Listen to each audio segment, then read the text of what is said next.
Olá, senhoras e senhores. Oitavo ano História, capítulo 7. Uma breve história sobre o século XIX na América. Nós também podemos chamar o processo de independência dos estados do continente americano, né? A princípio, nós vamos montar uma lógica, tá? Eu peço que vocês leiam todo o livro, né, todo o capítulo 7, para que vocês tenham uma noção específica de cada coisa, de como aconteceu cada parte. Mas eu quero ensinar para vocês, passar para vocês a lógica de como isso aconteceu, por que isso aconteceu. Historicamente, nós vínhamos num processo de acumulação de riqueza, ok? Nós estamos vivendo o capitalismo. O capitalismo, a princípio, ele está se transformando, né? Já vem no capitalismo industrial. E você tem uma questão muito complicada em relação a processo de colonização, que são os dois tipos de colonização. Qual é o primeiro tipo? Colonização por exploração. A colonização por exploração, ela visa explorar a colônia, ok? Então você não desenvolve nenhuma infraestrutura urbana voltado para o crescimento daquela colônia. Todo o desenvolvimento é voltado para a extração de recursos naturais. Ah, tem cidades nessas colônias? Tem, mas são voltadas para exportação. Então, nada em questão de riqueza fica no local, né? Esse processo, ele acaba seguindo no intuito de concentrar riqueza na metrópole, no país que explora a colônia, né?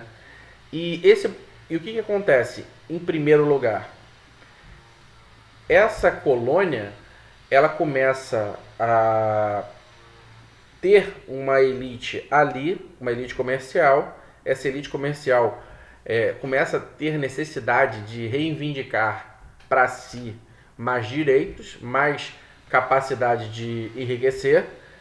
E essa capacidade de enriquecer, ela vai ser conquistada através de processos de independência dessas colônias.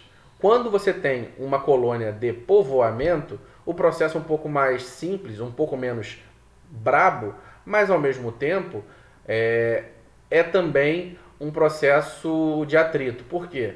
Porque ainda assim a maior parte dos recursos são destinados à metrópole, né? E aí você tem um processo até de, por incrível que pareça, a colônia de povoamento, ela tem uma condição de se rebelar muito mais rápido do que a colônia de extração. Porque a colônia de exploração, ela ainda assim, ela tem que capitalizar, ela tem que juntar fundos para poder se rebelar. A colônia de povoamento, geralmente, ela tem até esses fundos a respeito do processo de independência das colônias americanas, né, do norte, que já tinha ali uma elite industrial, uma elite comercial, que acabaram viabilizando com mais facilidade o processo de independência. Então, senhores, você tem na colonização de exploração manchas como escravidão, miséria, né?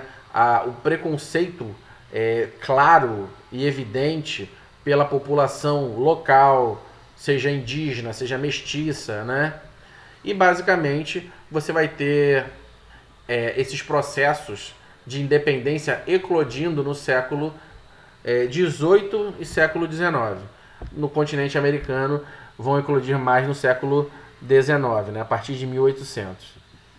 Então nós temos a princípio a independência do Haiti, em que uma minoria francesa branca era responsável pela administração e existia uma população que era mestiça e negra, né, da terra, que reivindicava mais direitos e igualdades a princípio a elite mestiça e negra reivindicava a igualdade, e através da Batalha de São Domingos eles vão conseguir alcançar a independência, né?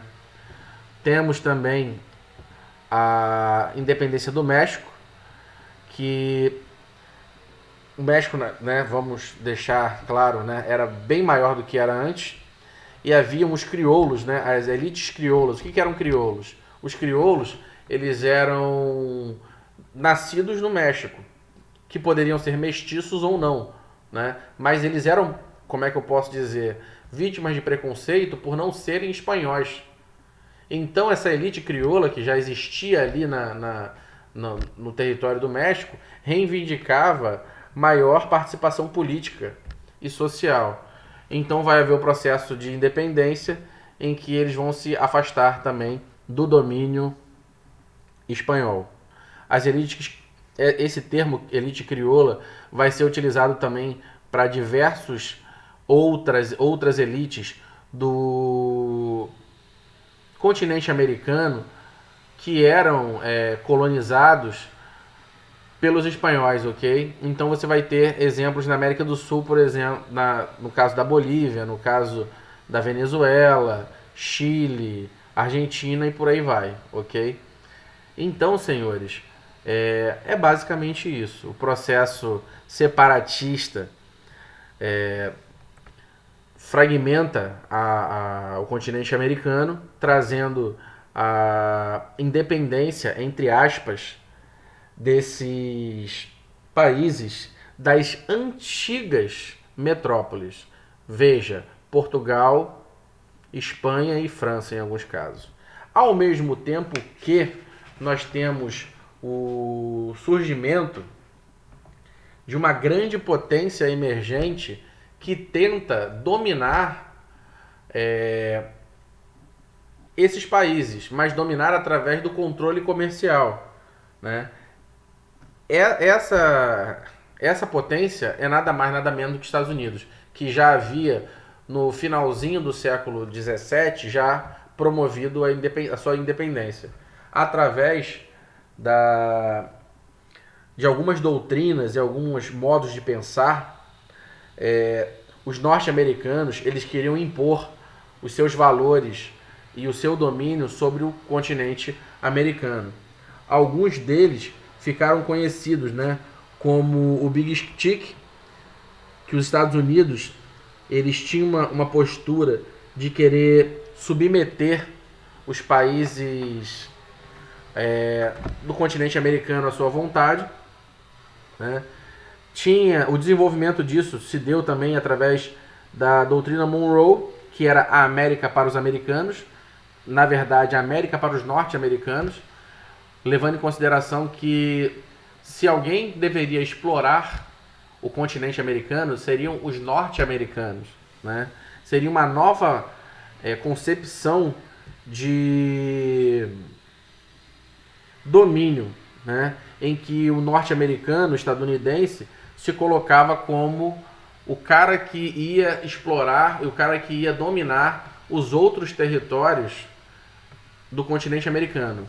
Dessa vez, não através de uma relação colonial, mas de uma relação imperial, onde esses estados, esses países, seriam dependentes econômicos dos Estados Unidos, ok? Senhores, é isso.